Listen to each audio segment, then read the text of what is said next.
Radhe Radhe everyone, जय माता दी दोस्तों। आज हम अपनी वीडियो में जानेंगे अष्टमी और नवमी की कढ़ाई कैसे करनी है, कैसे हमने अपनी माता रानी की पूजा करनी है। तो देखो दोस्तों, कोई अष्टमी पूजता है और कोई कोई के यहाँ नवमी की पूजा होती है। तो ये अष्टमी और नवमी दोनों की ही हम पूजा आपसे के साथ शेयर करेंगे। तो सबसे पहले दोस्तों, हम उनका सुबह जल्दी से स्नान वगैरह करके और स्नान करने के बाद में स्वच्छ कपड़े वगैरह पहन के हम सीधा किचन में आएंगे। किचन में हम माता रानी का भोग बनाएंगे। तो भोग के लिए हमने काले चने, हलवा और पूड़ी बनानी है। तो पूड़ी दोस्तों अगर हो सके तो देसी घी में ही बनाना। और जो प्रसाद हम बनाएंगे ना, सबसे पहले क्योंकि भोग लगाएंगे तो उसी से पूजा करेंगे, उसके बाद में हम कन्या माता रानी की पूजा करके ही कन्या बैठाते हैं। तो उस तरीके से हमने पूजा करनी है। और ये सुबह सुबह हमने जो साते के दिन जो हमारी पूजा होती है, तो वो सारे मंदिर की पहले हम सफाई करेंगे। जो भी हमने फूल वगैरह चढ़ाए थे या रात के टाइम जो भोग लगाया था, तो उनको हम सबको एक तरफ करेंगे। पन्नी में जो हमारे पास स्टोर जो हम सामान करते हैं ना, तो उसी में हम पहले वाले फूल और बत्ती वगैरह सारे उसको हटाएंगे और उनको हम एक साथ रखेंगे।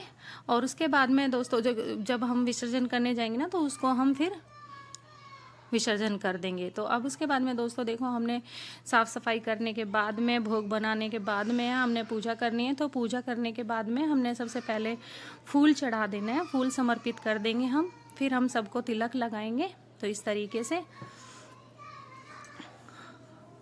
तो सबको तिलक लगाने लेना है हमने।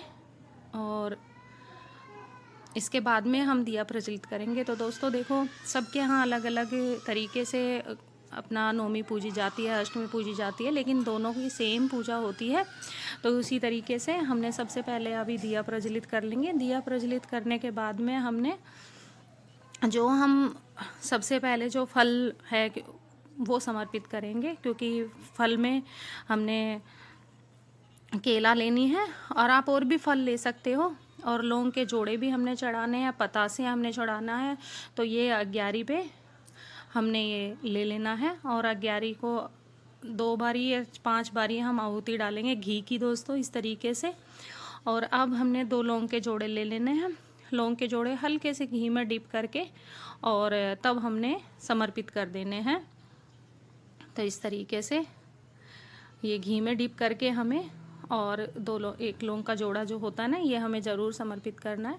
अब हमने पतासा भी समर्पित करना है, क्योंकि पतासे का भोग और लौंग का भोग बहुत ही आवश्यक होता है। और पान का भोग भी हमने समर्पित करना। और उसके बाद में जो हमने ये प्रसाद बनाया है, तो उसका हमने प्रसाद भी समर्पित करना है।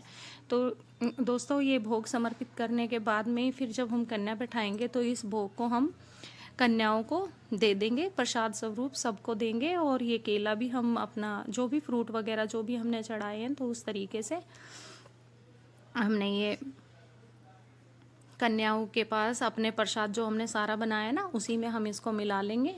तो सब में, अपना घर में भी, कन्याओं को भी, सबको हम देंगे। तो इस तरीके से हमने पूजा करनी है। और अग्नि के लिए थोड़ा सा कपूर इसमें और डाल दो, जो कि अच्छे से इसमें जले। और उसके बाद में दोस्तों, भोग वगैरह लगाने के बाद में हमने 2 बारी जल भी वार देना है। तो ये जल हमने ज़रूर वारना होता है। तो इस तरीके से। और दोस्तों, जो हमने कलश स्थापना की है ना, तो हम इस नारियल को भी तोड़ के और कन्याओं में बांटते हैं। तो सबके यहाँ देखो अलग अलग वो होता है। हमारे यहाँ इसको कन्याओं में बांट देते हैं, किसी किसी के यहाँ इसको विसर्जन भी कर देते हैं। तो वो सब की अलग अलग रिवाजें होती हैं, उस तरीके से होता है। तो और हमने पान का पत्ता, इसमें 1 लौंग, इलायची और पतासा, इस तरीके से हमने ये माता रानी को समर्पित करना होता है। उसके बाद में दोस्तों, इसको हम जो हमने भोग लगाया है ना, उस भोग में ही इसको हम समर्पित कर देंगे, कुछ इस तरीके से लेके। तो हमने ये इस तरीके से भोग में ही इसको समर्पित करना होगा हमें। तो इस तरीके से हमने दोस्तों पूजा की है। और ये बहुत ही सरल पूजा होती है। अष्टमी नवमी के दिन बहुत ही सरल पूजा होती है। और दोस्तों उसके बाद में हमने हाथ जोड़ के पूजा में रही कमियों के लिए क्षमा याचना करना होती है।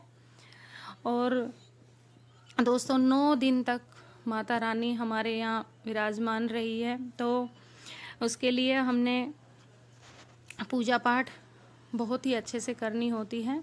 तो ये बिल्कुल सरल विधि मैंने आप लोगों के साथ में शेयर की है। और दोस्तों बस अब जो हमने प्रसाद भोग जो भी लगाया है उसको हम सारे और जो प्रसाद बनाया है उसमें मिलाएंगे और सबको कन्याओं में बांट देंगे और खुद भी उसको बाद में खाएंगे प्रसाद स्वरूप।